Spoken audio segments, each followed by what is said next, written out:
పూరి జగన్నాథ్, విజయ్ సేతుపతి కాంబినేషన్లో రాబోతున్న సినిమా పేరు బెగ్గర్.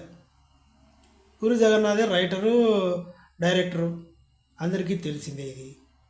మరి ఇందులో మ్యాటర్ ఏముంది వీడియోలో చెప్పడానికి అంటే ఉంది ఉంది శైతాన్ ఉంది.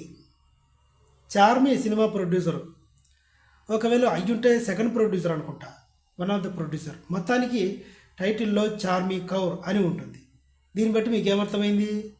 జ్యోతిలక్ష్మి పాయే, లైగరు పాయే, ఇవన్నీ అమ్మగారే చేసింది, ప్రొడ్యూస్ చేసింది. సో దరిద్రం ఇంకా పోలేదన్నమాట పూరి జగన్నాథ్కి.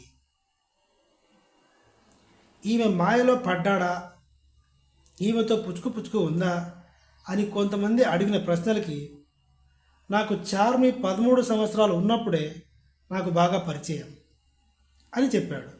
పూరి జగన్నాథ్ చెప్పింది అబద్ధం చెప్పాలని చెప్పడు, కొన్నిసార్లు కవర్ చేస్తాడు. కొన్నిసార్లు ఇవి చెప్పింది నిజమేనా, అబద్ధం చెప్తున్నాడా అని డౌట్ వచ్చేలాగా చెప్తాడు. మొత్తానికైతే నాకు తెలిసి ఓ 80% నిజాలే మాట్లాడతాడు. ఎవడేమనుకుంటా నాకేంటి అనేలాగా. మరి ఎంత దాచిపెట్టి సుక్కం పూసలాగా మాట్లాడు. ఎవడేమనుకుంటా నాకేంటి, నేను లత్కోరు నా కొడుకుని, నేను లోఫర్నే అయితే ఏంటి అనే మాట్లాడతాడు. సో ఏమో, పూరి జగన్నాథ్ అదృష్టం బాగుంటే చార్మి పేరు చెడిపోకుండా వీళ్ళిద్దరి కాంబినేషను హిట్ అవుతుంది. లేదంటే హరి ఓం శక్తి పరాశక్తి